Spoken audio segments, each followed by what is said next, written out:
21 de março de 2026, Evangelho segundo São João, capítulo 7, versículo 40 a 53. Naquele tempo, ao ouvirem as palavras de Jesus, algumas pessoas da multidão diziam: Este é verdadeiramente o profeta. Outros diziam: Ele é o Messias, mas alguns objetavam: Porventura o Messias virá da Galileia? Não diz a Escritura que o Messias será da descendência de Davi e virá de Belém, povoado de onde era Davi? Assim houve divisão no meio do povo por causa de Jesus. Alguns queriam prendê-lo, mas ninguém pôs as mãos nele. Então os guardas do templo voltaram para os sumos sacerdotes e os fariseus, e estes lhe perguntaram: Por que não o trouxestes?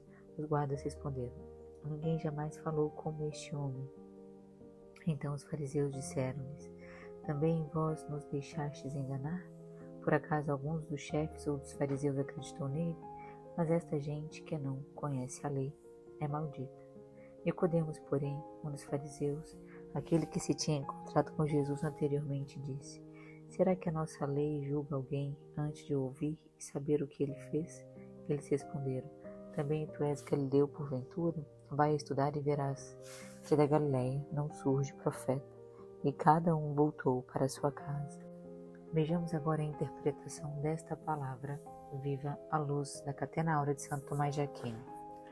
Iniciaremos com Santo Agostinho. Como o Senhor havia convidado os que criam nele a beber do Espírito Santo, surgiu naquela multidão uma dissensão. Por isso é dito: alguns daquela multidão, tendo ouvido estas palavras, diziam: Este é verdadeiramente o profeta. Segundo Alcuino, estes já haviam começado a beber espiritualmente daquela água e já haviam abandonado a sede da infidelidade, mas outros permaneciam ainda na aridez de sua infidelidade.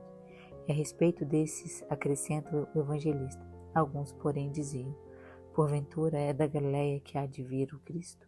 Não diz a Escritura que o Cristo há de vir da geração de Davi e da aldeia de Belém, onde habitavam Davi? Conheciam, pois, o que os profetas anunciaram a respeito de Cristo, mas ignoravam que tudo se havia cumprido nele. Mesmo os que sabiam que haviam sido criados em Nazaré, ignoravam onde haviam nascido e não criam que a profecia que fora lida se cumpria nele. Segundo São João Crisóstomo, concede-se que ignoravam o lugar de seu nascimento, mas ignoravam por acaso a sua família, porque em verdade havia nascido da casa e da família de Davi. Porque diziam então: Não diz a Escritura que o Cristo há de vir da geração de Davi? Em verdade queriam ocultar isso, dizendo todas as coisas com malícia, porque Jesus fora criado em Nazaré. Por isso não se aproximam do Salvador, perguntando: Como pode ser que as Escrituras digam que Cristo virá de Belém, e tu viestes da Galileia? Mas todos falavam capciosamente, uma vez que não prestavam a devida atenção ao que o Senhor lhes dizia, nem tinham disposição para aprender. Jesus nada lhe respondeu, mas elogiou a Natanael quando disse: De Nazaré pode vir algo bom?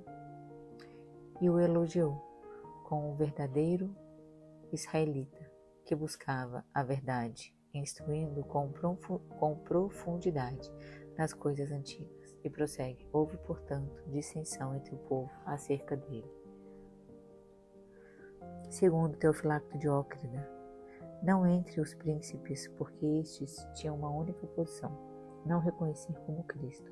Os que eram mais moderados em sua malícia opunham-se unicamente à glória de Cristo com as palavras, mas os piores eram os que desejavam pôr suas mãos sobre ele. Com relação a estes, o evangelista acrescenta: alguns deles queriam prendê-lo. Segundo Santo Agostinho, mas os guardas que foram enviados para prendê-lo voltaram sem cometer o crime que lhes fora ordenado, cheios de admiração. A respeito dele se acrescenta: voltaram, pois, os guardas para os príncipes dos sacerdotes e fariseus, que lhes disseram: Por que o não trouxestes preso?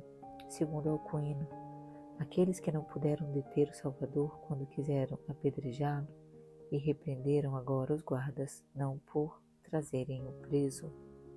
Segundo São João Crisóstomo, eis aqui como os fariseus e os escribas, vendo os milagres e lendo as Escrituras, não adiantaram, enquanto que seus enviados, carecendo de tudo isso, ficaram convencidos com uma só entrevista, quando havia partido com o fim de prendê-lo.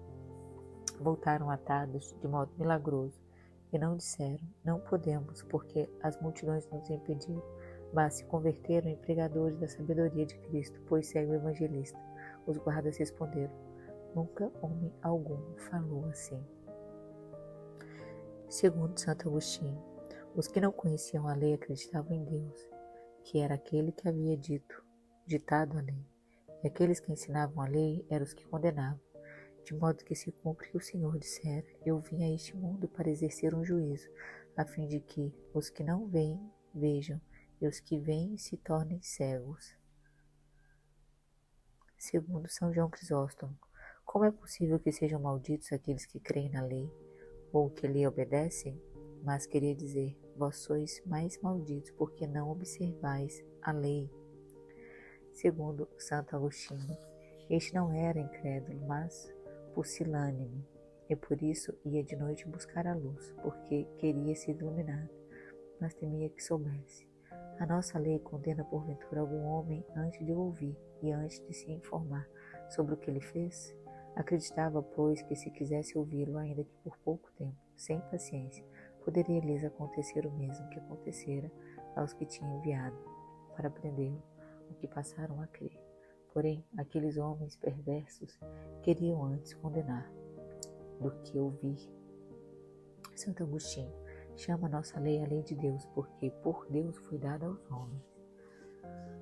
Isto é, fostes seduzidos pelo Galileu. O Senhor era chamado Galileu, porque seus pais eram da cidade de Nazaré. Dito seus pais, referindo-se somente a Maria e não à linhagem paterna. Segundo Alcuino, não considerava o lugar onde nascera, mas apenas o lugar onde pregava. Por isso não apenas não acreditavam que fosse o Messias, como tampouco se fosse profeta. Segundo Santo Agostinho, não saem profetas da Galileia, mas de lá saiu o Senhor dos profetas e prossegue, e foi cada um para a sua casa. Que essas palavras de Santo Evangelho perdoem os nossos pecados e ecoem em nossos corações.